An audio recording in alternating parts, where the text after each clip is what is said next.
नमस्कार. आज मी तुम्हाला पनीर भुना मसाला बनवून दाखवणार आहे। घरगुती साहित्यात धाब्यावरील चवीचा पनीर भुना मसाला झटपट कसा बनवायचा ते पाहणार आहोत। सुरुवात करूया। गॅसवर कढई ठेवून त्यात 3 ते 4 चमचे तेल घालूया। तेल गरम झाल्यावर खडे मसाले घालूया। मी इथे 1 तमालपत्र, 4 हिरवी वेलची, 4 ते 5 लवंग आणि 1 चमचा जिरं घेतला आहे। हे सर्व जिन्नस तेलावर परतून घेऊया। यानंतर 2 मध्यम आकाराचे बारीक चिरलेले कांदे घालायचे आहेत। कांदा हलकासा रंग बदलेपर्यंत परतून घेऊ। कांदा परतल्यावर 1 चमचा आलं लसणाची पेस्ट घालूया आणि व्यवस्थित परतून घेऊ। आता यामध्ये घालूया अर्धा चमचा हळद पावडर, 1 चमचा लाल तिखट, अर्धा चमचा धने जिरे पावडर।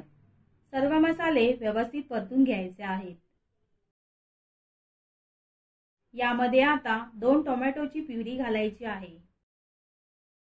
2 मध्यम आकाराचे टोमॅटो प्युरीसाठी घेतले होते। मध्यम आचेवर छान टोमॅटोची प्युरी तेल सुटेपर्यंत परतून घ्यायची आहे। टोमॅटो प्युरी मिनिटभर परतल्यानंतर यामध्ये घालूया अर्धी वाटी ताजं दही। दही छान तेल सुटेपर्यंत परतून घ्यायचं आहे। तर अशा प्रकारे व्यवस्थित ग्रेव्ही मध्ये सर्व जिन्नस एकजीव झालेले आहेत। यामध्ये आता अर्धा कप गरम पाणी घालूया आणि मिश्रण छान शिजवून घेऊया। आता गॅसवर पॅन ठेवून त्यामध्ये 2 चमचे तेल घालायचं आहे। गॅसची फ्लेम मोठी ठेवायची आहे। आता पॅन मध्ये घालूया अर्धा कप चौकोनी कापलेले शिमला मिरची आणि अर्धा कप चौकोनी कापलेला कांदा। शिमला मिरची आणि कांदा छान क्रिस्पी होईपर्यंत परतून घेऊ। यानंतर पनीर घालणार आहोत। इथे मी ताजं पनीर वापरलेलं आहे। आता यामध्ये अर्धा चमचा हळद पावडर, अर्धा चमचा लाल तिखट, अर्धा चमचा गरम मसाला आणि चवीनुसार मीठ घालून परतून घेऊ। सर्व मसाले छान पनीरला कोट करून घ्यायचे आहेत। सर्व जिन्नस छान क्रिस्पी झाले आहेत। मसाल्यांच्या ग्रेव्ही मध्ये काढूया आणि व्यवस्थित ग्रेव्ही मध्ये मिसळून घेऊया।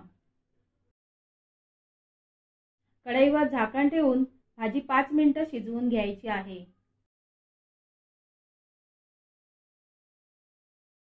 5 मिनिटांनंतर झाकण उघडूया आणि यामध्ये घालूया 2 चमचे क्रश केलेली कसुरी मेथी, तसेच थोडी बारीक चिरलेली कोथिंबीर घालून भाजीमध्ये मिसळून घेऊया।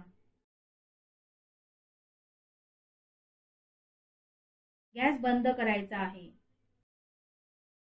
तर तुम्ही पाहू शकता अगदी धाब्यावर मिळते तशीच त्याच चवीची पनीर भुना मसाला भाजी तयार झाली आहे। नान, रोटी, चपाती सोबत खायला खूपच अप्रतिम लागते।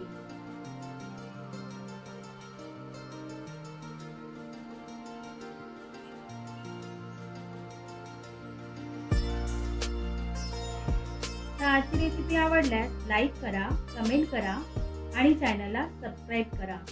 धन्यवाद।